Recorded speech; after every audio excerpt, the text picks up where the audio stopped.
Good morning, good morning, good morning, good morning, good people. Yeah, you know what it is. Hard worker, scrappy, unfiltered, and sometimes unhinged football content. Hard to explain, but you know it when you see it. Doing it daily our way. I don't know what you're talking about right now. Redraft and Dynasty Fantasy Footbal, we got you covered. You know their defense is ranked like 31st in the NFL? NFL draft prospects and rookies? Now you know you in the right place for that. Absolutely. All right, then stop saying it. Then we're done. And prop bets with my man JRich. Count that money, man. Now wipe the crust out of your eyes, get you a cup of coffee. It's time to wake your ass up with Ray G. You honestly are making absolutely no sense and you sound silly as hell. GMGP. It is Monday, July 1st, 2024. Y'all decided to wake y'all asses up with Ray G. And I appreciate each and every person in the building. JRich, is my music on? Why can I not hear the music, Jay? Why can I not hear the music? What's happening with the people in the building right now? Let me see who we got in the group. What's going on, Garrison? What's popping with you? Let's go. 1 month closer to kickoff. What's popping with you, Garrison? I hope you got that box in the mail too, baby. I hope you got that box in the mail. I saw you talking last show. We got you together. Jimbo, we don't need this. Jimbo said CP time. For those of y'all that don't know, that's colored people time, black people time. We were a little late this morning. I had to go pull out, dust off the Los Angeles Lakers jersey and jacket and all this good stuff because it's championship season coming to LA. JRich, how you doing this morning, my friend? Bring your ass on the screen. What's popping with you, man? Where you at? Where the hell are you? There you are. What's happening, Jay? There you go. What's you happening? left me in the green room so you could get in your Lakers takes, but left you without music. So hopefully that worked out for you. But you look good. You. I'll admit it. You look good. You look good. I'm sure there'll be some Lakers talk, right? You got a new coach. You got a new second-round draft pick. I think you got a first-round draft pick, too. Hey, we got a nice first. We got a little Dalton Connect, baby. Not Kincaid. Oh, yeah. We got a little Dalton Connect. We got some Bronny James in the building. Yeah, man. We got a lot to talk about. How are you, though, man? You good? I'm good. I'm good, man. I've been watching a lot of the Euros. People not watching the Euros, man, you got to watch the Euros. I already told you, Ray. Spain, Germany, Friday. It's at 11 Central for you, 12 noon. I don't care if you're working. I don't care if you're not. You have to watch it because it's going to be dope. But, Ray, this is a show about football, mostly. But there is some good news. NBA news, Caitlin Clark, Angel Reese numbers, Bronny James, Brandon Aiyuk, Bobby Bonilla. We got some stuff we got to talk about. Mog said, I'm feeling myself with the fit. Shout out to Gene, said I look like an uncle going to a barbecue right now with all this purple and gold on. I don't know what it is, but we do have a lot to talk about. Shout out Underdog Fantasy. Use that promo code ALLGAS. I know y'all folks got paid. It is the first. You got paid. Go put in some money. You get up to $250 back from Underdog using the promo code ALLGAS. You also get a special pick. Like those special picks should hit. Like, it should be free money. Go do that and go check out the show that Scott Connor and I did last night. Dynasty Theory. We were on there, went for close to an hour and a half. No Destination Chill next Sunday. Scott's on vacation.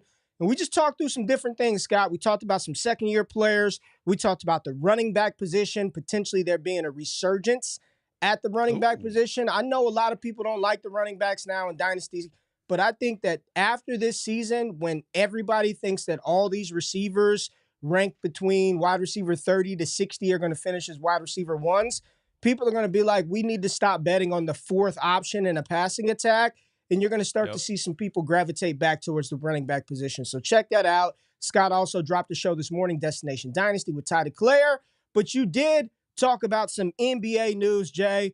Paul George, old man Paul George, gets a $215 million. What was it? 215, 220 for Paul George? 212, I think. 4 years, My 212 God. at 34 years old, right? You know what I think is crazy about all this? And let's make this a Lakers conversation really quickly. Do you remember when Paul George was coming up with the Indiana Pacers? He was supposed to challenge LeBron James. Yeah. And now, like 15 years later, LeBron is still better than Paul George at, like, what is he, 41 years old? Absolutely insane. He's old. Absolutely insane. Yeah, Man. crazy. But yeah, Paul George got a bag to go to Philly. I was in law school, man, and I remember when the Pacers and the Miami Heat were going at it. When those two teams were going at it, when Bron was there and Paul George was like the next up-and-coming thing. But, yeah, Paul George, 4-year deal, $212 million to the Sixers. Does this move the needle for you with Philadelphia? You got Embiid, you've got Maxey, Paul George. Can they challenge the Celtics, the Giannis Antetokounmpo-led Bucks? Can they push for an NBA title next year with this roster? I mean, they're better, right? Tyrese Maxey also agreed in principle to a 5-year, $204 million max extension, right? So Maxey as well also getting paid. Yeah, I mean, Maxey, Embiid, and Paul George is pretty good on paper, but a lot of teams are pretty good on paper. So we'll see what actually comes about. Probably could be a top 4 to 5 seed in the East fairly easily once again. But let's see if they can actually challenge some of these top teams. You know, is it the Knicks, Ray, who made a lot of moves prior to free agency? Hey, what is this shit? Who is this morning? Talking the tags. The freak. What are you talking? Ray got the same tag still on so he can return it when the Lakers lose. Hey, get out of here, Ray, tell them when you bought that jacket, how old it is. Tell them when you bought it. Tell them why you bought it, actually. Because that's really the funny part. I don't remember. Yeah, I remember. I remember. It was around the time they signed Russell Westbrook, and you said they were championship bound because they got Russ. All right. Well, Jay, there was another NBA-related news topic item, pretty big news story, actually, Jay. And you know what it is. I know what it is. We've got the Lakers paraphernalia on today.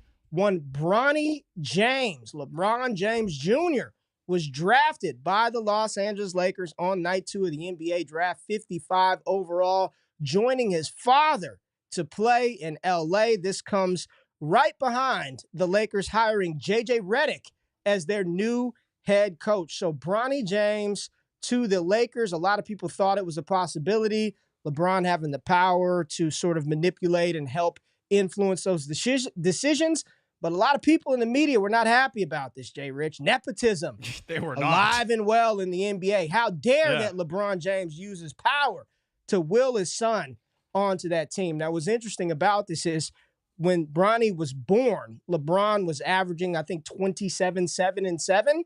And now here we are 20 years later, and he's averaging 26, like 7 and 8. So just the greatness of LeBron James. Your thoughts on Bronny being drafted by the Lakers, the issue of nepotism influencing this decision of LA, and what are your thoughts about the mainstream media who do not like this, JRich?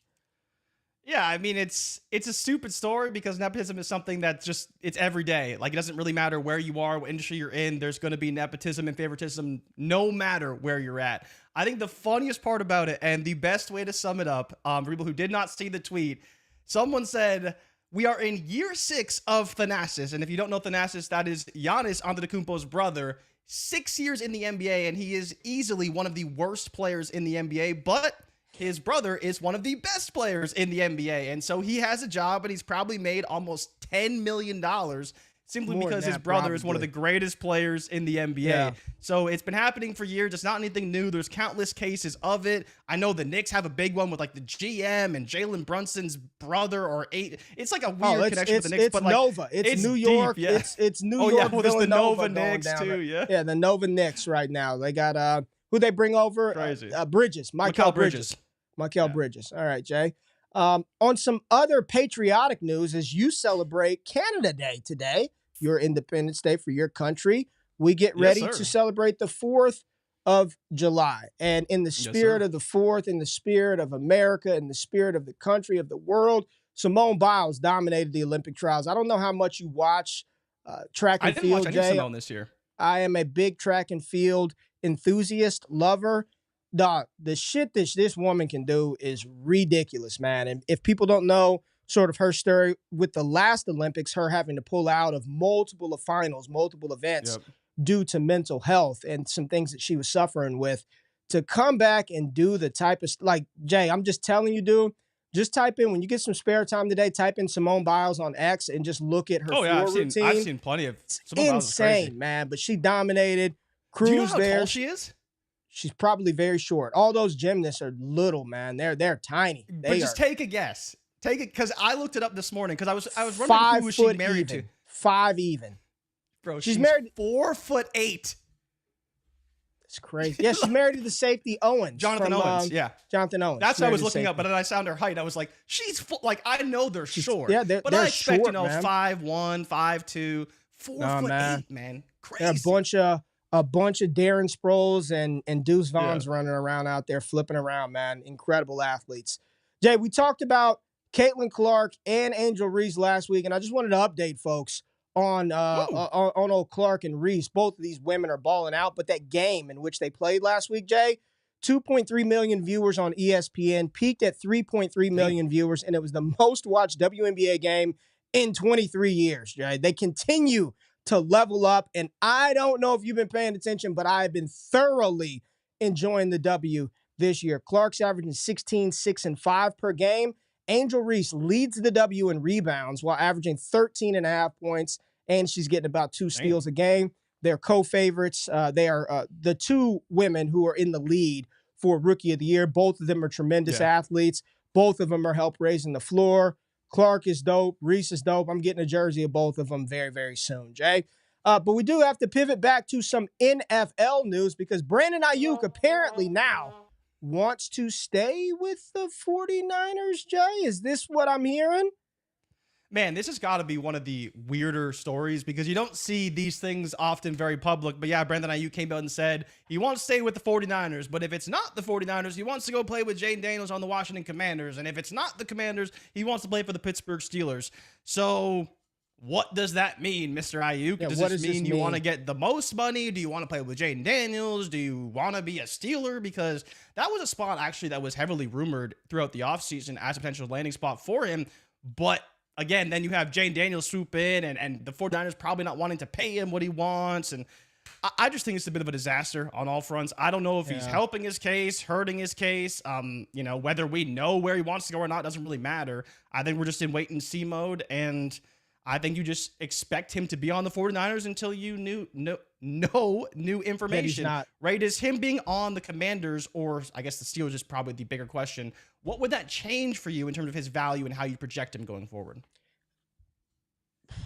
I want him to stay in San Francisco. Let me just say it that way. I don't know if the grass is necessarily greener on the other side. 1,300 yards on 100 targets damn near. I mean, the dude was incredible with limited volume. And knowing that Brock Purdy's coming in to his first season as the full-time starter, I want Aiyuk to stay in San Francisco, personally. He's got to do what's in the best interest of him, his family, his career, his longevity. If he moved to the Commanders today with Terry McLaurin, with Jahan Dotson, little crowded. It feels like a room of like 900 to 1,100 yard, 2 co-receivers, and it doesn't really do a lot for us for fantasy purposes. I want him to stay in San Francisco. But Jay, probably the biggest news of the day, and it happens on this day every single year, Jay. You know what it is? Mr. MLB fan himself. It's Happy Bobby Bonilla Day, Jay. Bobby Bonilla paid $1.1 million from the Mets today. Deferred contract pays him through 2035, $1.1 million. He signed that deal like back in 99. The deal didn't take effect until 2011. Right? It's just crazy. If I were to defer your pay from WakeUp, Jay, and let's just say you can get that $100,000 a year, 25 years from now, 10, 15 years from now, for the next 30 years, would you defer DD payment? Would you defer it, or do you need your coin right now? Let me know what I'm working with here. This is a good question, because what you're really asking me is, do I believe that DD and Ray G will be around long enough to pay me, right? Yeah, that's the question. Yeah. I know the Mets gonna be there, right? Yeah, we're gonna be here too, Jay. But I would probably take the deferred payment. This was an interesting contract, man. You know, Shohei's got one where they're going to pay him $68 million a year starting like in 2030 or something like that. His whole deal is deferred. He's paid $2 million a year for his entire length of his contract. Ridiculous. Yeah. GOAT agent, Bobby Bonilla, $1 million. Happy July 1st. And Jay, we have got to get into, I got to take this shit off. The pits are hot, Jay. It is very hot right now. I tried to do it, but we've got to talk through some second-year players, JRich, second-year players who we think can make the leap here in year 2. And we got a lot, year 2 leap. I'm getting things time-stamped up. Got a lot to kind Let's of go. talk about, Jay. So let's start off with a player who Scott and I talked about last night. Scott and I talked about this Okay. player last night. He hates this player, JRich. He kept talking Oh, about wow. him. I was like, why do you hate Okay. this player so bad? But amongst all the rookie wide receivers that we had last year, this is probably one where I think a lot of people are a little hesitant because they don't quite know how the situation is going to play out, who to pick and who to bet on from this offense. But when I give you the name, Jayden Reed from the Green Bay Packers, Jay, and my question isn't whether you just want to buy or sell him. I want to know, do you believe that with Jordan Love, with what Reed did last year, close to an 18% target share, a lot of people call him mini Debo Samuel Jr., is there a chance for Jayden Reed over the next year or two to be a top 20 wide receiver or higher in Dynasty? Right now, if you look at Dynasty Daddy ADP, which sort of outsources and crowdsources real drafts, man, he's going off the board, I believe, is like wide receiver 30 something right now, like 34, 33 for Jayden Reed. Is this a top 20 option with Jordan Love? Are you buying or selling the second year and beyond breakout for Jayden Reed? 20 is a good line. 20 is a good line. I'll say that. And let me just say this. If you're just going to tell me he's going to be like wide receiver 30, a good wide receiver 3, then I'm in the market of selling. And whatever that means for your particular league, you got to determine that. We're not here to say this or that. But if you're telling me all he's going to be is like wide receiver 25 through 30 something, I'm moving on, Jay. But can this guy be a top 20 option in Green Bay? I think he can, but it won't be on the back of volume. Did you have his finish from last season? Because he must have been pretty close to that. I'll pull it up. If you did, I wasn't sure. So the reason why is 64 receptions, 800 yards, 8 touchdowns. So very similar, like we saw from Jordan Addison, right? The difference is Jordan Addison has an established role in an established offense that we kind of know what to project. The issue for Reed is you have a team that has 4 players that are all pretty good. No one's established, and there's no roles within the offense to where Jayden Reed is the 3rd or 4th or 2nd or 1st option. I still believe Christian Watson has an opportunity to be the number 1 target. The biggest X factor here for Jayden Reed is that he did not play in 12 personnel last year. He only played in 11 personnel. 96% of his snaps came out of 11 personnel. And so there's another receiver we're going to talk about that I will bring up the same point. I don't know if you can be a top 20 receiver without getting on the field in 12 personnel to where you're playing 80% of snaps. Last year, Romeo Doubs played 80% of snaps. 29% were in 12, and 67% were in 11. So they played a lot of 11, but if you're only playing that 65%, then that means Jayden Reed is only getting on the field 60% of the time. So that limits his overall volume and upside. So I think that could be the limiting factor for him. I would say he can do it, but it will have to be on the back of touchdowns and not on the back of volume. Do you feel any differently about Jayden Reed? Man, I was actually looking up some stuff because I'm putting together a couple of video pieces this week. And I'll just say that once you dive a little bit deeper into the things that Jordan Love likes to do well, and the things that historically Matt LaFleur's offense has targeted the receivers and what routes and what roles. And you look through Devontae Adams with Matt LaFleur. You look at what Jayden Reed does and the things that they asked him to do last year and the things that Jordan Love has shown as a success rate in doing at a very high level. Jayden Reed does those things. I'm kind of in line with you and Moggs. Moggs in the chat he's taking it a little further than I would. He said Love is filling in for Aaron Rodgers. Reed is their new Devontae Adams. Reed is Green Bay's next hope for Devontae Adams fill-in. I'm not going to go that far, but I will say I am in on Jayden Reed. I'm not as fearful of that Green Bay Packers wide receiver situation.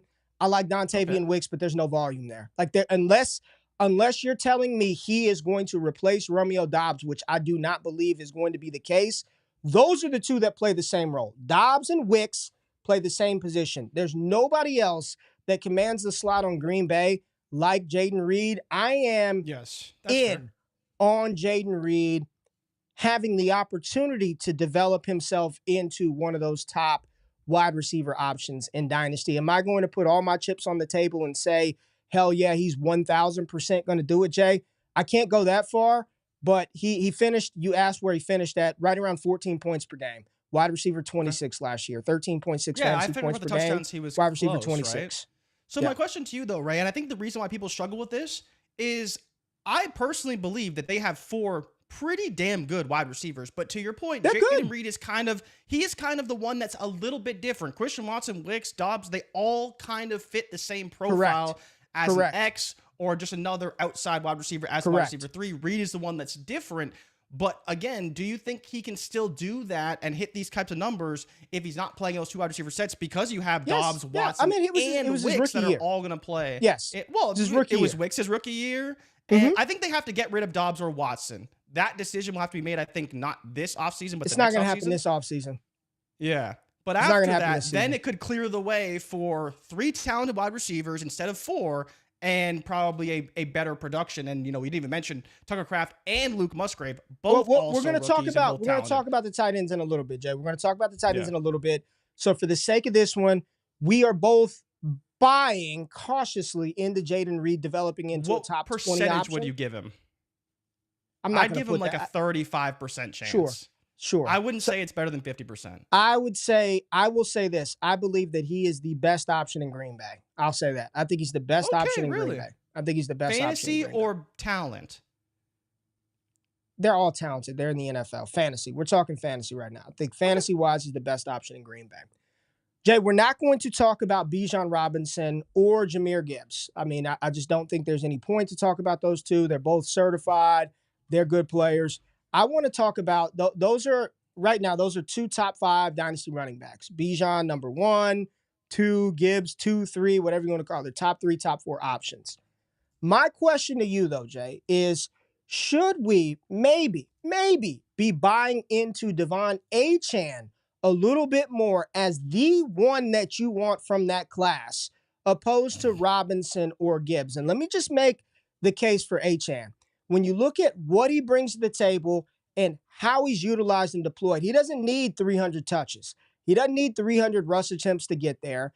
But are you buying into Achane and his skill set being like, we'll look back 5 years from now and be like, that's the running back we should have invested in. That's the running back we wanted. Why the hell were we not more in on Devon Achane opposed to Jahmyr Gibbs, Bijan Robinson? Any chance that this Jamal Charles-like clone is the RB that we're going to have wanted from this class, knowing that Bijan sort of shares the backfield with Algier and Jahmyr Gibbs is sharing the backfield with David Montgomery? What do you think? I definitely think there's a chance. I don't know if I would say it's going to come this season, though. That's more so where my head is at.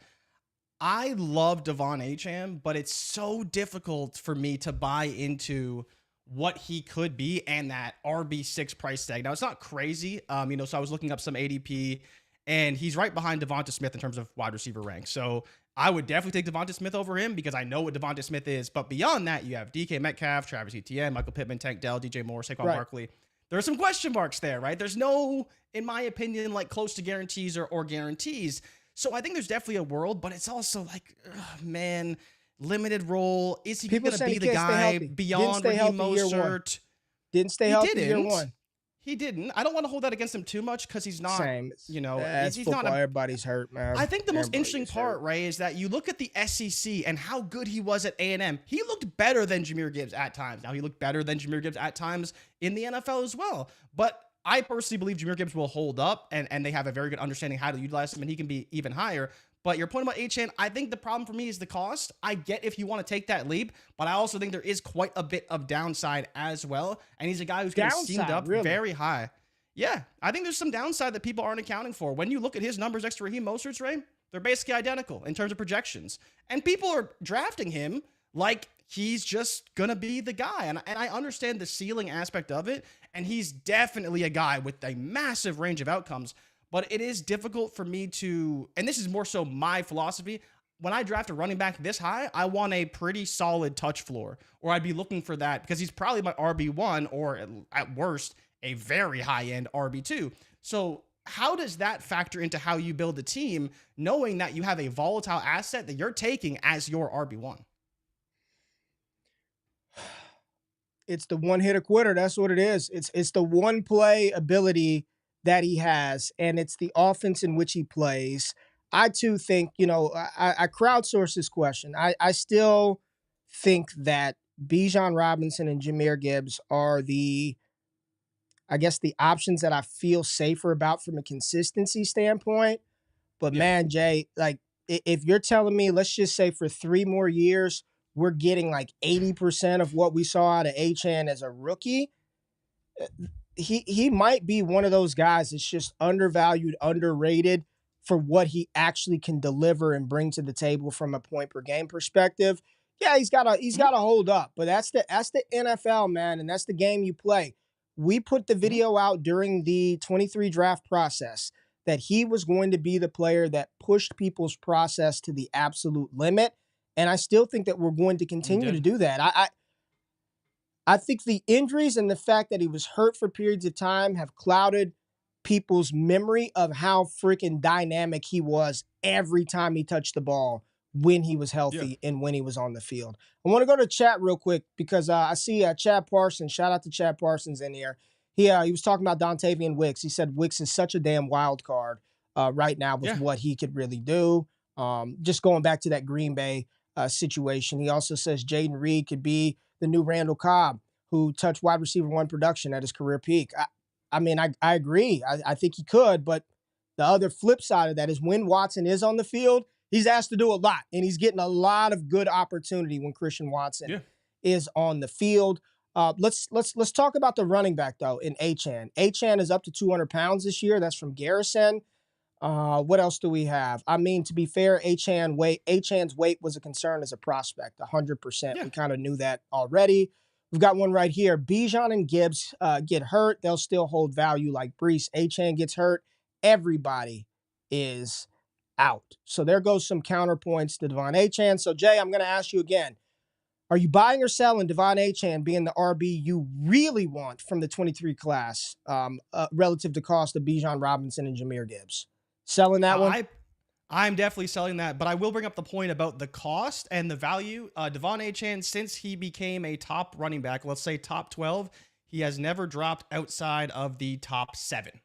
So ever since he exploded and went up to RB4, which was his peak, he's never dropped below RB7, which was from October 11th on. So obviously he got hurt in that time period and has not dropped any value basically since he's floated between RB5 and RB7 basically since December. So he dropped a little bit.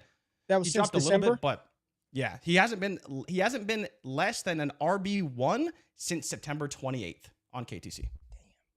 So you figure at worst, whether he's injured, producing or not, and to your point, 100 carries. Everyone knows his yards per rush, but yeah, only 103 carries last year. So we'll see. Can he get 105?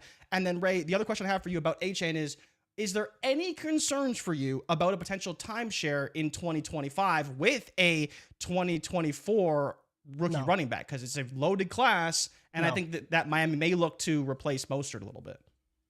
Maybe replace Mostert, but I'm not concerned about replace Mostert if that's what you were asking. I'm talking about a second round, third round replacement from a class that you do like quite a bit, and from 25 bringing another running back.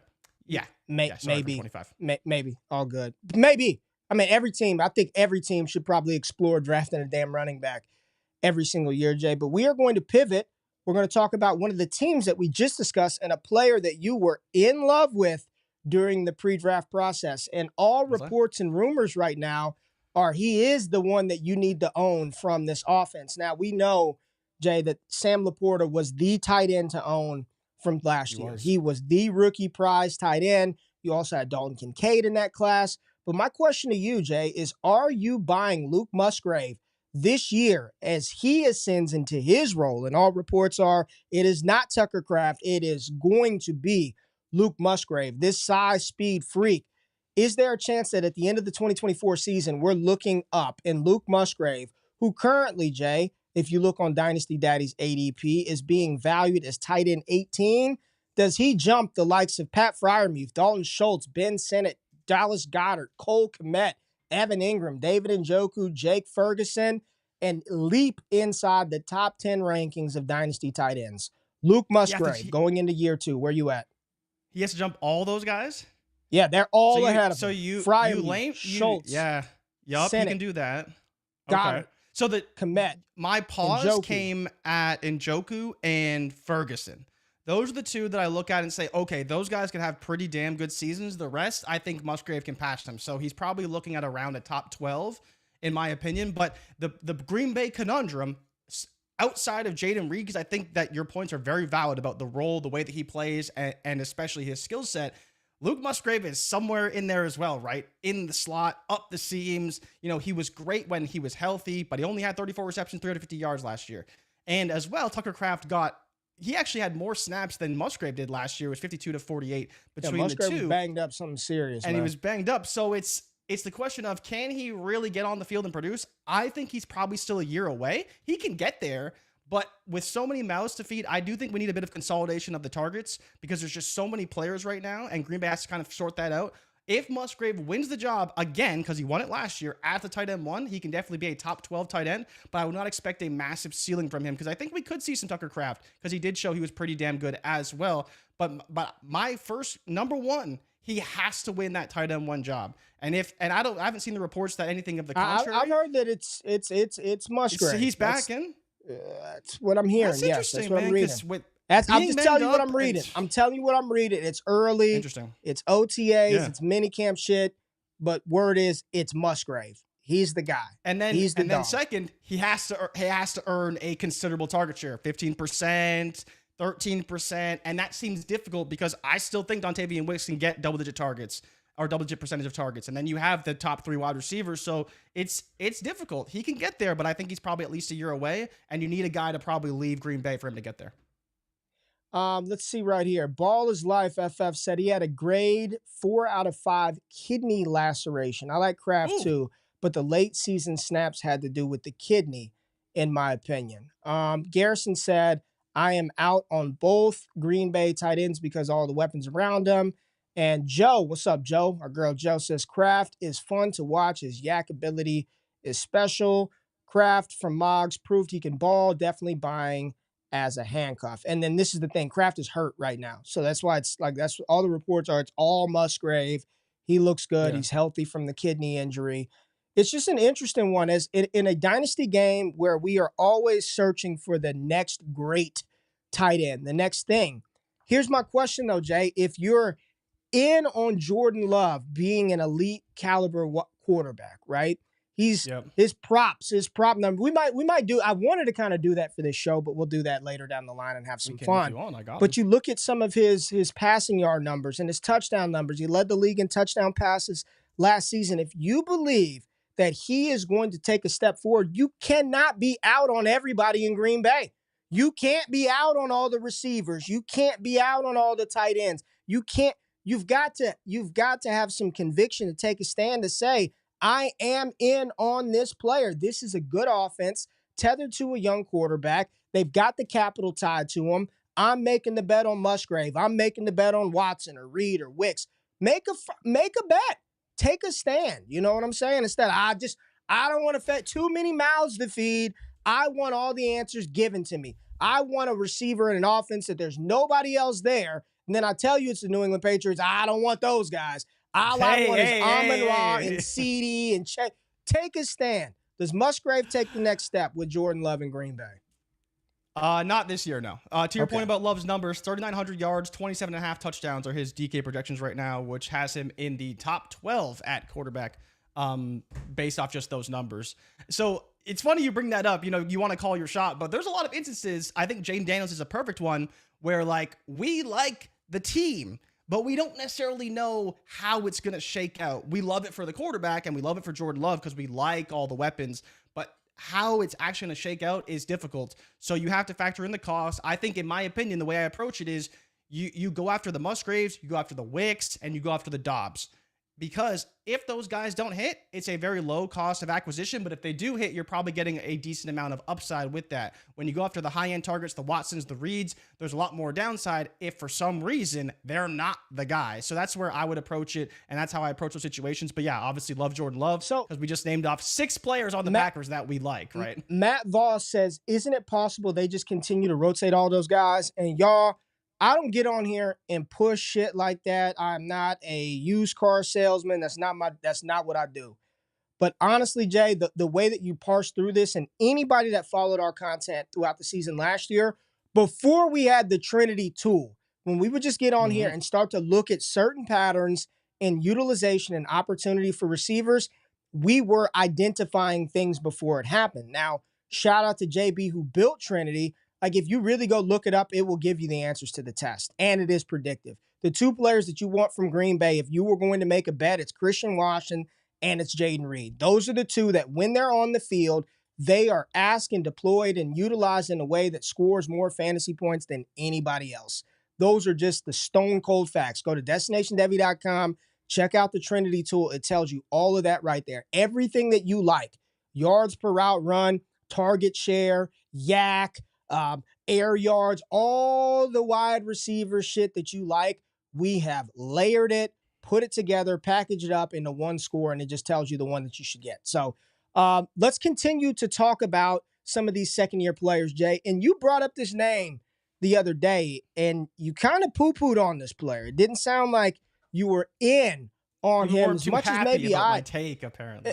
Well, as much as I am, and maybe I am a little out over my skis, but there is something brewing in Tennessee in this second-year running back, Tyjae Spears, that I just want pieces of this player. Jay led rookie running backs in targets last season. They added in Tony Pollard, who, if you watched him play for Dallas last year, shouldn't put a lot of fear in you. This was the player that everybody left the Senior Bowl when we were there buzzing about. Tyjae Spears. People didn't think he would get the requisite capital. He got that. He's in an offense that spent money on their offensive line to improve it. They brought in Bill Callahan from the Cincinnati Bengals. I am in on Tyjae Spears, this second-year running back. I want him for production, and he's the type of player that I believe, Jay, if he starts out hot, he will be a desirable asset in the fantasy streets. Give me some Tyjae Spears. I am buying him for a second-year breakout, and I'll check where he currently is ranked right now. But I am very much in on Tyjae Spears for 2024. Yeah, like RB20 on KTC right now, so the price is pretty reasonable, but still drafting him or trading for him as a low-end RB2. I got him at 26. Dynasty Daddy ADP. They compiled from real drafts. RB26 behind Najee, Monty, Javonte Williams, Zamir White. Come on, man. Come on, man. Hell no. It's interesting. It's interesting, right? But I think, so the question for me to you is, do you believe he can be the lead back in terms of touches in Tennessee? Because I don't think he would be, but it could be very close. Like, to credit, not to like say one or the other definitively, but I think you take both those running backs, they're both pretty talented. They both have great pass catching skill sets, and neither one probably should have more than 200 carries. I think you could easily give Tony Pollard 160 carries, and then you give Tyjae Spears 100. The question is are they going to run the ball that much, right? They came from an offense where all they did was throw the ball. They're going to be down in games a lot. The offensive line is improved, but probably still pretty bad. And then the last question is, do you believe in Will Levis, right? Because if Will Levis isn't good, it's not going to be great for the running backs unless they're catching a ton of passes, which they might. But I think that you're looking at a split here. And depending on the cost, I think Tyjae could be a value. I don't know if he. I don't care about a split because every offense outside of 6 runs a split backfield. Like, I'm not worried. But you about a split. You know what I mean when I say a split, right? It's not a high end split. It's not a high. The touchdown potential is low. I think we can say that. It's probably not going to be too high. I think we're over analyzing running back. Turn around, get ball. Like, are you going to get the ball or not? And if you've got Tony Pollard and Tyjae Spears, let's just say they're going to have 24 running back opportunities a game for Tennessee. It's going to be split between those two, whether that's rush attempts, passing, receiving work. I'm in on that. It is consolidated. It's a 2-back system. It's an offense that they brought in another wide receiver, which will help clear the way for some of the running lanes. They've invested in the offensive line. J.C. Latham there from Alabama. Like, I'm not worried about any of that shit, man. I'm not worried about any of that. Question for you then. Do you think Tyjae Spears has more or less targets in 2024? Because he had 70 last year. So this is where you talk about opportunity, and this is where I have to bring this Maybe up, less. right? He had Maybe 100 less. carries and 70 targets. Can he have more than 170 opportunities this season? Yes, he can. Yes. But I think you could be looking at a very similar output in 2024. So he had 100 carries, 453 yards, 2 touchdowns. He did catch 52 balls, but now we have Tony Pollard there, who's a great pass catcher himself. 70 targets, 385 receiving yards, and 1 touchdown. So only 3 touchdowns, less than or a little over 800 total yards, and 170 opportunities with 52 receptions. Pretty good rookie season. Pretty good. But the price is gone up, right? So that's the only reason why I say, like, if you don't believe he can have more than 200 touches and an uptick receptions, Jay is a rookie. I know, that's with Derrick great. Henry, who don't catch passes. Now bring in Tony Pollard, it doesn't matter if who he can catches catch 52 them. He's on the passes field. of his own. He's on the right? field. The point is he's on the field. That's the point. But Tyjae was on the field a lot too, wasn't he? Okay, are you buying Spears year 2? Yay or nay? Not at top 20. No, I would not. I would say he's going to do the same thing he did last year. Okay, let me ask you this. Would you rather? Let's go. Would you rather Tyjae Spears edition? Tyjae Spears or Javonte Williams? Probably Tyjae. Just barely. Spears or Zamir White? I'm actually kind of in on Zamir White. I think Spears or Alvin Kamara at 28. I'll take Kamara. Spears or Mixon? Mixon. Spears or Trey Benson? I'm taking Spears.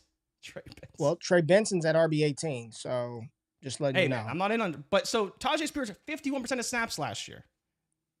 Okay. Which is pretty good, right? 73% of his snaps came out of 11 personnel, so passing downs, right? He was on the field a lot more than I think you realize. And we talked about this because it was late in games and in 2-minute drills, Tyjae Spears is on the field and Derrick Henry's not, right? Which is crazy, but he played quite a bit. So I think that's where you talk about, can he have more than 170 opportunities again this season? I'm not worried about Tony Pollard, man. I think people I'm not saying you should be worried, but if you take a backfield and you split it 50-50 and they both get 170 apiece, that's pretty realistic, right? All right. That's pretty realistic.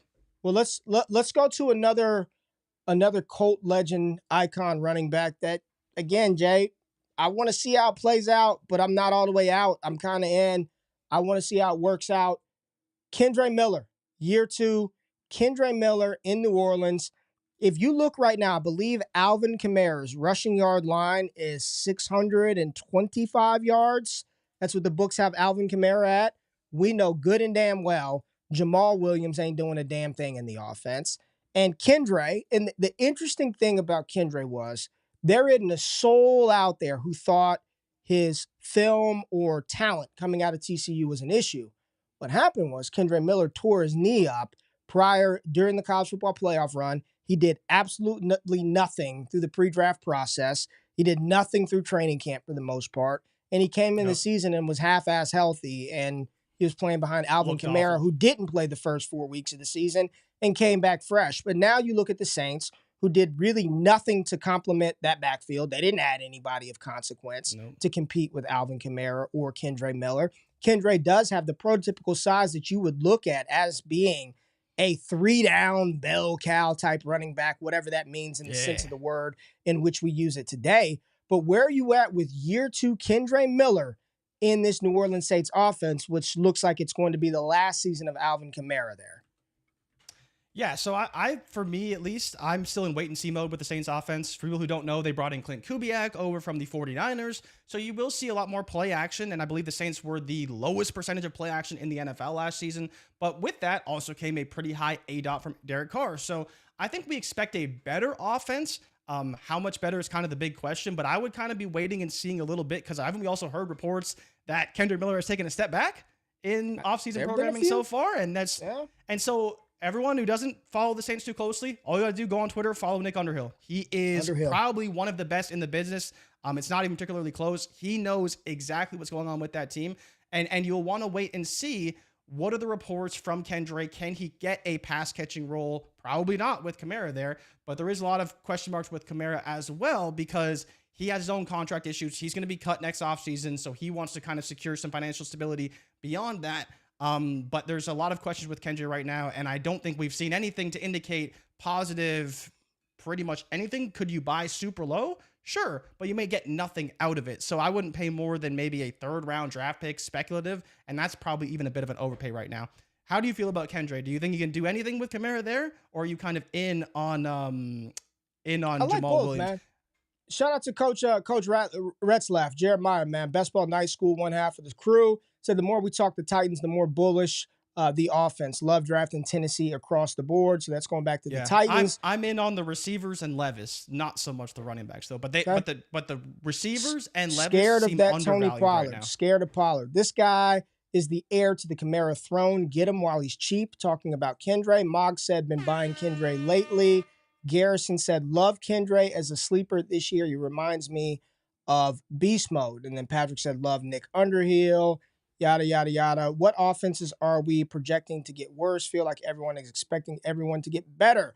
Nah, Matt, we talk about that a lot, managing those expectations for offenses. So that's actually a great segue into this next wide receiver room. I didn't really want to talk about a lot of the big name guys, but I feel that it is still worth conversation here because it is so split. It's so divided on what the hell is going to happen year 2 for this wide receiver. And hell, you can kind of lump his quarterback in with him. Tank Dell in the Houston Texans offense, Jay. Tank Dell. Nico Collins got paid. They go bring in Stephon Diggs, and everyone loves them some Tank Dell. What the hell, Jay? Honestly, I mean, the easy answer is this. Let me give you the easy cop-out answer that I'm not going to allow you to do today. We're not going to allow you to do it. I'm not going to do it. The easy answer is, gotta have that short, huh? They cannibalize all three, cannibalize each other, and you really don't want any of the three. That's bullshit. If you're in on CJ Stroud's number 1, number 2 highest odds to win NFL MVP, then somebody's going to be his number 1 guy. Somebody's going to be the target. Joe Mixon ain't running for 2,000 yards. Joe Mixon ain't catching 90 balls for 700 yards. One of those 3 wide receivers will be C.J. Stroud's go-to target. Who's it going to be? Is it Dell? Is it Diggs? Is it Nico? And what do you do with the second-year wideout who is currently valued as wide receiver 22? You got Stephon Diggs as wide receiver 36. And you have Nico Collins as wide receiver, I believe, 17, according to Dynasty Daddy ADP. Where we at, man? Tank Dell. So Dell is definitely overvalued. It's not really a question of whether he's overvalued or not. The question is, can he return on that value? Because we don't know what he's going to do this season. Yeah, I'd say right now he's a little bit overvalued based off of where he's projected to finish, what he's projected to do, how people view this offense. You could say cannibalize. We talk about that with bad offenses, but how about an offense where their quarterback is projected for 4,150 in terms of yardage and 28.5 touchdowns and is second in the NFL to lead the NFL in passing. So there is upside for 2 to 3 wide receivers very easily. The question is not whether CJ Stroud is good. The question is whether or not Tank can return value. I do believe that he can. I asked you the question. I'm just reiterating it. Just right. Who do you think? I think that Tank can do it, but I would say the chances are less than 50%. That's where I stand with Tank. I am more of the fade at cost, not fade over the opportunity that could possess itself. I think he will be the wide receiver 3. I think he's probably more of a best ball play because he will have those big games. But if I'm betting on a guy to get the targets, that's probably Stephon Diggs. It may not be a high target number, but I think he could be the guy that's most consistent because of his route running. And then you have Nico Collins and Tank Dell, who may alternate big games. But I think with Collins being paid and bringing in Diggs, Tank won't be the odd one out, but he may be the slightly overpriced option. To kind of reiterate what I said last week, but talking about how his yardage is only 825, and I believe it's like 3.5 touchdowns. So it's surprisingly low, and it's in a range where he's slightly overvalued relative to other receivers on the team. In my opinion, Nico Collins is the guy that is correctly valued, even though it seems like he is quite high. He has a 1050 projection with 6 touchdowns. So that's drastically different what we're seeing from Tank, and I think Nico could return value. But Tank is the guy that, again, not going to be bad, but maybe slightly overvalued relative to cost. Where are you at with Tank? You buying or you selling? Well, I mean, I'm looking at Trinity right now, and it's very clear that you would want Nico Collins, 8.39 Trinity and 17.4 points per game versus a 7.53 for Tank Dell, which is still very good. But there's no question for me, the player that I'm putting my cards on for this Houston offense is Nico Collins. They just paid him. He had the higher Trinity. Trinity is predictive at a 70% clip, higher than that. I think Tank Dell is going to be awesome. And the real answer is there will be weeks where Tank Dell finishes as the wide receiver 1 on that team. There will be weeks probably where Stephon Diggs has his just feed him and make it happen. But by and large, if I had to pick one of those 3 wide receivers to place my chips on, it would be Nico Collins. It would be Nico Collins. Now, I think from a dynasty value standpoint, let's just say Nico Collins goes out there week 1 and he smashes. Yeah. I don't know how much higher his value would go. I think people would be like, oh, yeah. I don't know. Here's what I think would happen, though, Jay. If Tank Dell does it, I do believe that Dell would go from wide receiver 22 and he is jumping a shit ton of guys and he's getting pumped up. I think he would move at a higher percentage degree than Nico Collins if they both did the same. And Scott and I talked about this last night, Jay. Tell me what you think about this. The biggest sell window that we're going to see in fantasy football will happen after week 1. It will be after week 1 of the NFL season, Jay, because that's where you got to think about how excited we are for football, baby. Yeah. Football is back. You get week 1 and everybody's searching for the next Puka, the next Kyron Williams, the next Tank Dell. So whatever dog shit player does anything week 1, Jalen Tolbert can go out there and get fed more than Brandon Cooks, and people will be like, man, that's the 2. That's the 2 in Dallas, man. I got to go capitalize on that. So let's talk about another receiver. Can we get a little dirty? Sure. Can we get a little dirty with some of the names? We went some big names, Spears and Laporta and Musgrave and Achane. Can we get a little dirty? Can we get a little dirty here, JRich? Let's do it. I want to talk about a team that was just in the Super Bowl a couple of years ago. Team that continues to draft wide receivers, and we want parts of this offense, and we need pieces. They just spent a 3rd-round pick on an Alabama wide receiver who a lot of people like in Jermaine Burton. But JRich, for the low cost of free, pretty much, because he cost absolutely nothing, we know that T. Higgins is not going to be around for long in Cincinnati. This is last year in Cincinnati. And everybody's just assuming it's going to be Jermaine Burton as the wide receiver 3. Yet there's some cat named Andrei Iosivas that is getting a lot of buzz out of Cincinnati. JRich, 6'3", 210 pounds, can fly. Only 15 catches last year. Didn't do a lot, but he was on the field. Are you buying or selling the chance that not Jermaine Burton, but it's Andrei Iosivas that's on the field in 3 wide receiver sets out the gate and sort of auditioning for a chance to play in a complimentary role next to Jamar Chase come the 2025 season? Is there any hope for Cincinnati Bengals second-year wide receiver Andrei Iosivas? JRich? Man, I'd say it's pretty minimal. It's pretty minimal. We're point, low, but yeah. So point. The problem is the cost, right? So one thing that I can't get out of my mind is it costs you. He costs nothing. But the one thing I can't get out of my mind is actually seeing him in person, and it was eye-opening to say the least at the Senior Bowl. Hey, man, that was 2 years ago. We haven't seen much to change my opinion. So here's the thing that I can't agree with. If you want to buy him today, he's going to do nothing for you in 2024. Burton's probably going to be the guy that takes over the slot, or they'll bring someone in, whoever, maybe it's Trenton Irwin, who knows, who wins that job.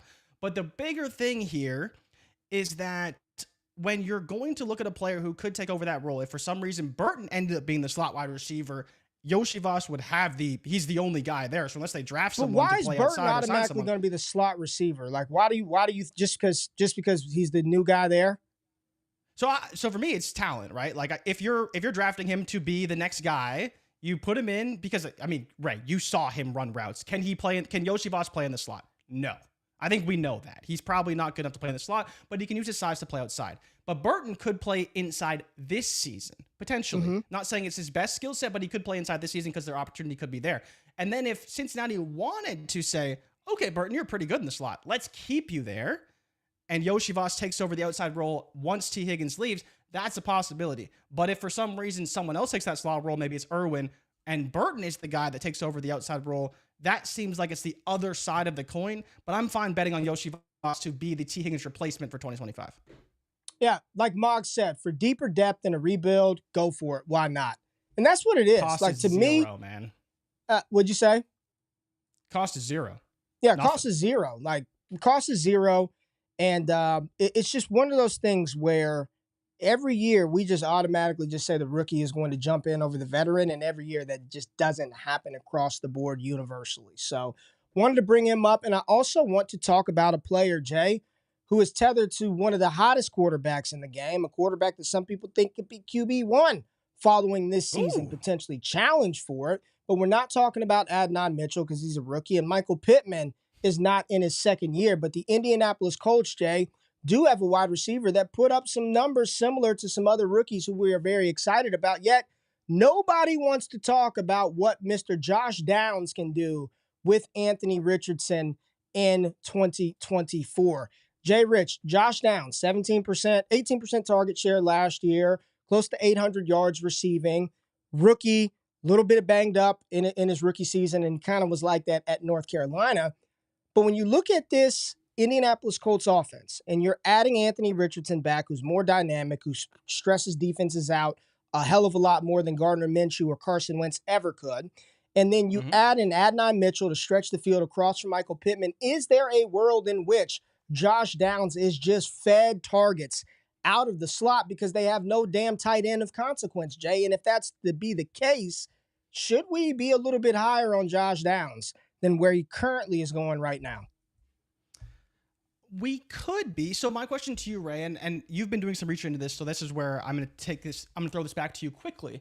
The Colts last season played 11 personnel on 78% of snaps. Now, we know that Josh Downs is a player that played exclusively in 11 personnel, 3 wide receiver sets. 98% of his snaps were in those 11 personnel sets with 3 wide receivers. Of course, it was Aiyuk, Pierce, and Michael Pittman.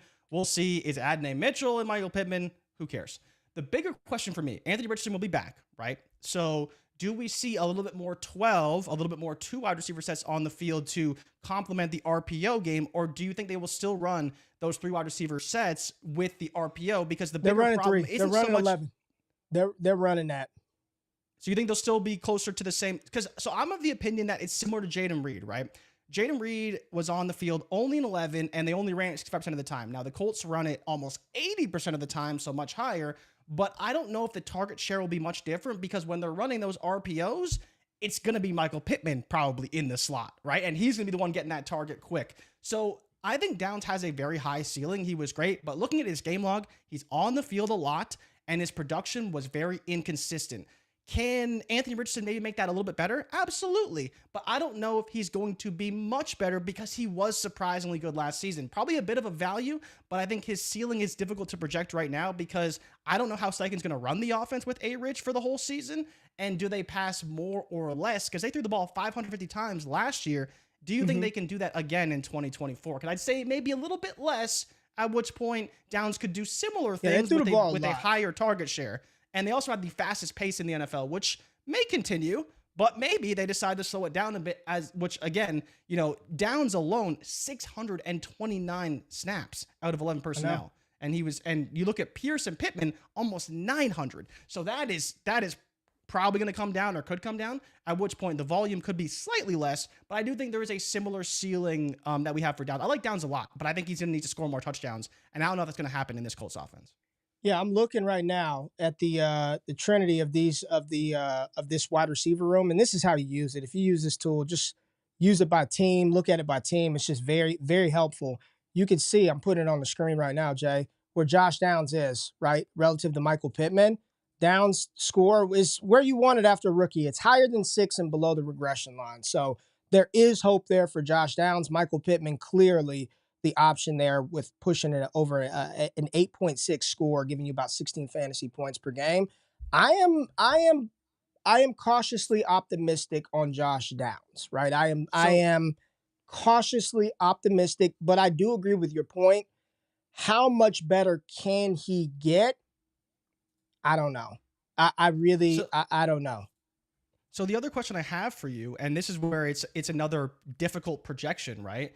Is it's not just what can he do in the offense, but if A.D. Mitchell is any bit better than Pierce, who was on the field a ton and never got the ball, that's going to hurt Josh Downs. When you have a player that is literally almost a zero, just running stretching the field, yeah, that's it. Like, yeah. I think Alec Pierce was 1 or 2 in the wind sprint rankings from Bill Barnwell. But yeah, he never got the ball, but he was on the field literally the most snaps. He had more snaps, Ray, than Michael Pittman. And that's why I think there is upside for A.D. Mitchell. But Downs, if A.D. Mitchell takes any of that target share, maybe a little bit comes from Pittman, but there's that fear as well within the offense. But I don't believe it's going to take a ton. And I still think Downs is great. I do think he's a great receiver. It's just, how does the offense look with JRich as question one? And can he maintain that 17%? And especially go higher. I don't think higher is in the range of outcomes for Downs. I think 17, 18% is pretty reasonable. Adam said he can't. He doesn't know how to use it. Literally, all you do is put the NFL team in there and hit calculate, and it will spit it out to you. But we're going to talk about, I'm going to pull it up in a second. Jaleel McLaughlin, Jay, I want to talk about the Denver Broncos running back, Jaleel McLaughlin, who is getting up hype as to taking over that Javonte Williams role. Javonte not a lock to make the team. You've got this pass-catching, undersized UDFA second-year running back in Denver. And, Jay, I'm closing my eyes here because I remember there was a Bronco. There was a Bronco. Oh. I think he was undrafted. He was undersized. A Buffalo, no? And he was good. 1,000 yards, back-to-back. I think he was a Pro Bowler and ain't in the league no more. Damn. You remember who it is? Who am I? Yeah, Phillip Lindsay. Phillip Lindsay, man. Number 30. Terrell Davis reincarnated. I mean, I don't know, Jay. Are you buying into the Sean Payton talk around Jaleel McLaughlin, second-year running back, UDFA? If you don't like Kyren or Tyjae or how the hell could you be in on Jaleel McLaughlin in Dynasty? What are you – if he is announced the starter, Jay, are you trading him immediately? I mean expeditiously off of your roster. What are you doing? I mean, to be fair, Ray, he's pretty cheap. Like, he's way down there cheap right now. So you look at some of the running backs ahead of him, and you're like, yeah, maybe in a pass-catching role. So the case to be made for Jaleel McLaughlin is very simple, right? Sean Payton, as you guys know, he's the coach who coached Alvin Kamara to, 3 straight RB1 seasons. They pass the ball to the running backs a lot. Bo Nix, a quarterback that doesn't throw the ball down the field. We all know this, right? There's not a lot of downfield threats. Jaleel McLaughlin could easily be, top 3 in targets on the roster, depending on how it shakes out. You look at Sutton. You look at maybe Mims. Probably not Franklin. That's it. That's the list. McLaughlin could easily be somewhere in that top 3. I think there's a case to be made as a pass-catching role, but would I trade him? Just depends on cost. If someone's giving me a first, absolutely. If you're asking no for one's more gonna than give that, you a first for fucking Jaleel McLaughlin. And hey, man, you just mentioned he named the starter. Let me tell y'all, man. Let me tell y'all. Here's the problem. People, when they think about trading, they think about it way too much as a one-for-one transaction. And majority of times, even in life, man, shit is not a one-for-one trade-off. It's not a transaction that operates like that. When you've got these assets like the McLaughlins, like some of the lower-rated assets that you can't trade on their own merit for a second or a first, Jay, you got to package them. All it is to get a deal done, you package up your bullshit with some other stuff that really doesn't matter that much, but looks attractive. It's the ADV. You don't go try to trade Jaleel McLaughlin one-for-one for a second. You're a fool. Nobody's going to accept that. You put him with insert wide receiver, right? You pair him up with your Rashee Rice. You put Jaleel McLaughlin with Calvin Ridley. You pair him up with Terry McLaurin, Jahan Dotson, and then that's how you move players. It's not just one-for-one McLaughlin for a first or a second. That's not how you get it done, man. It's not how you get it done, Jay. But let's talk about the final player that I want to discuss. And this player, I've got a lot of little data points as to why I'm very much in on this player. And I'm talking about Demario Pop Douglas. Give me all that pop. And I don't know, Jay, if you knew this, and this is probably should have been the lead. You know, he changed his number, right? You know, Pop changed his number. Really? What number is he Single digits, dog. That's him right there. No. Oh, no. So you're saying there's a chance. There's a chance. Pop Douglas rocking the number 3. And from all accounts, he looks damn good at Pat's camp.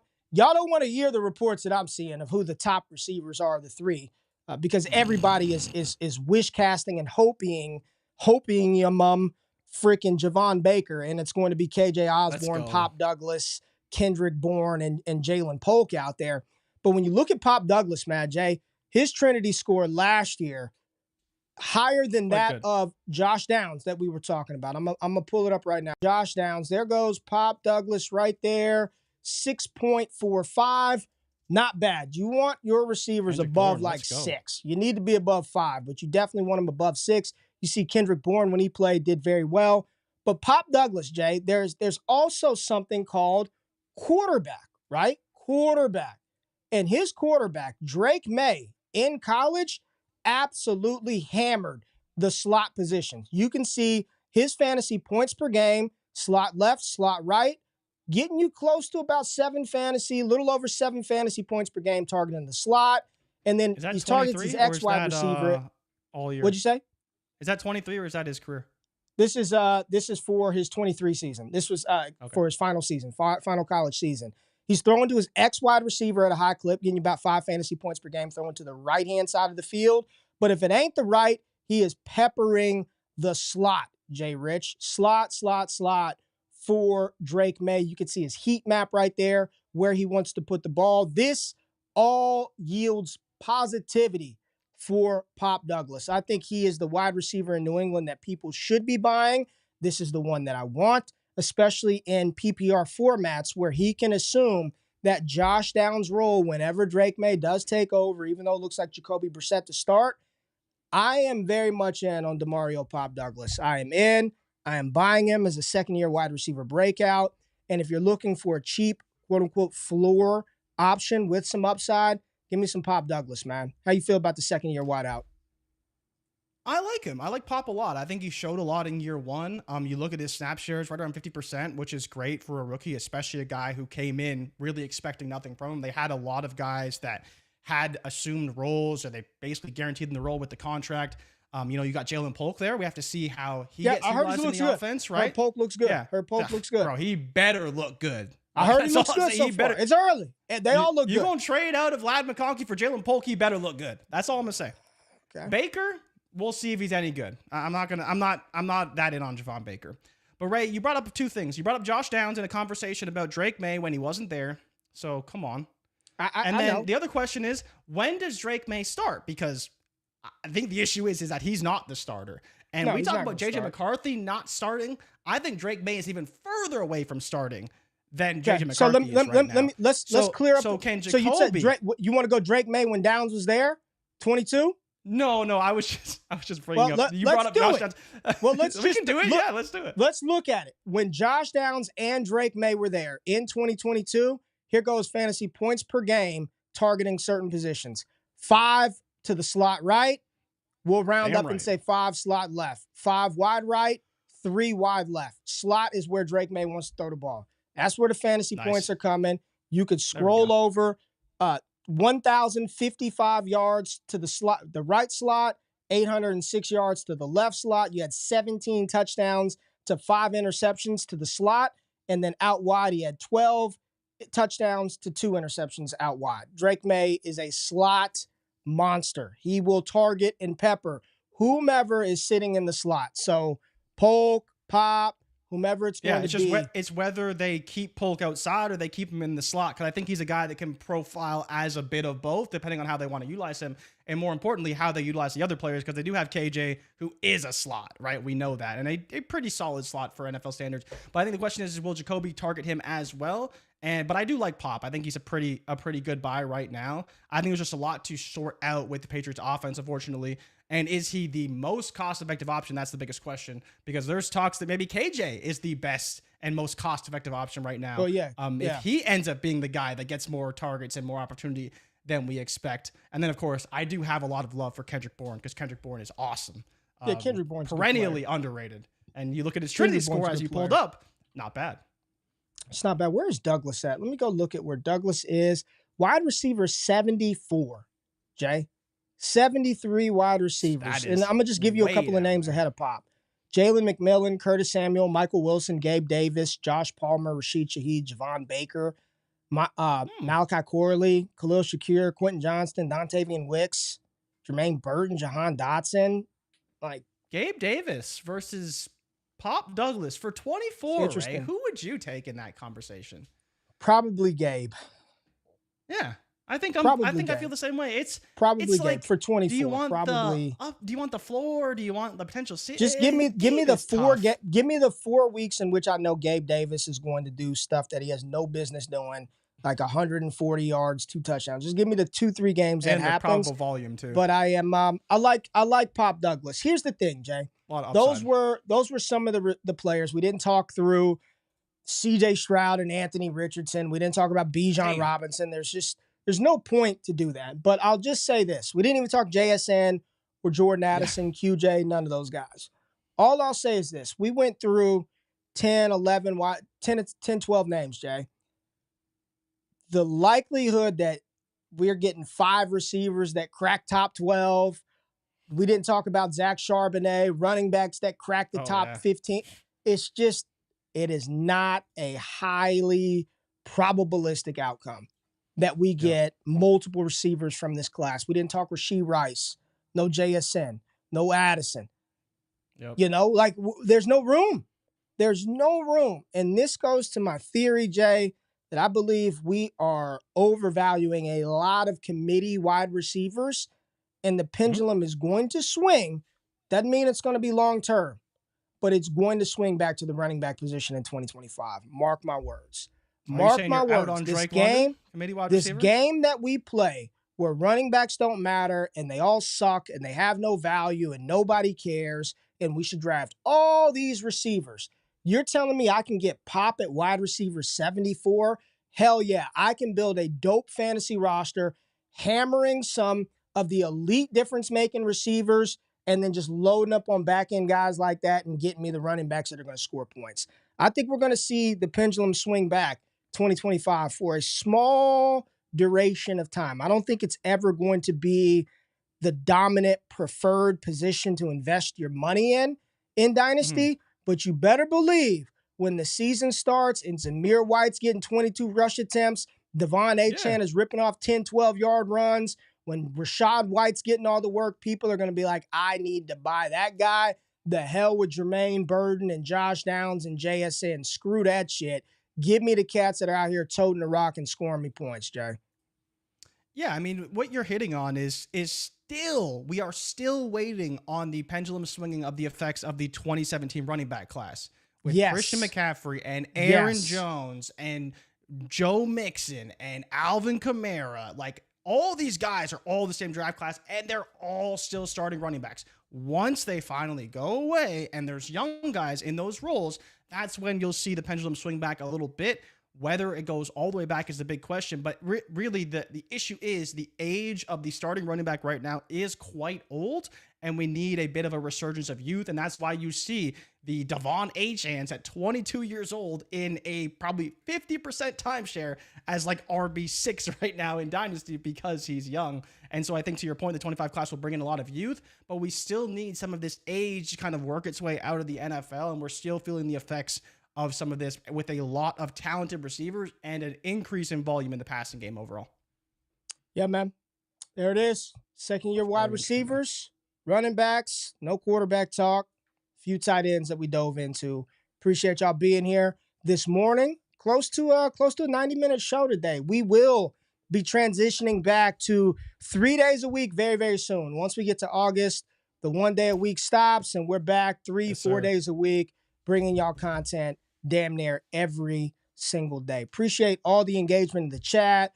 Coach, what's going down with you? Make sure you check out Best Ball Night School. Jeff in the building, Adam in the building. I see Moggs chatting away. Mile High Luke in the building. Wall Bang. Quickly, Jay. Zay Flowers, does he crack top 12 in Dynasty? Zero chance. Zero chance. There it is from JRich. I think it was Todd Monken was already saying if Derrick Henry runs the ball 300 times, we are having a good season. And that is absolutely not what you want to hear after getting rid of Greg Roman. Yeah, man. Yeah. JRich, you're going to get us right this time. Close us out, baby. close us out. Hit the music since you didn't give me any damn intro music. Hit the music, close us out, tell the people to like and subscribe. All right, people. First off, to my fellow Canadians, happy Canada Day. Thank you for tuning in. I hope you have a great day. Celebrate your independence. Even when you take me off the screen, you can't stop my passion for my country. I'm trying to take me off the screen. Dude, you are bottling this so bad. All right. But happy Canada Day, everybody. And because we will not be back, hope you all have a happy and safe July 4th as well. But today, everybody, Belgium and France is going to be a banger. I believe it's at noon. Might be at 3 o'clock Eastern. So make sure you tap in for that. Make sure you tap in on Friday for Spain and Germany. But until next time, like, subscribe, follow all the podcast feeds and the content we put out. Ray is going to get back on the channel this week. He promised me he dropped some heat for y'all. But until next time, we'll see you on Monday. Have fun celebrating and have a great week. We out. Peace.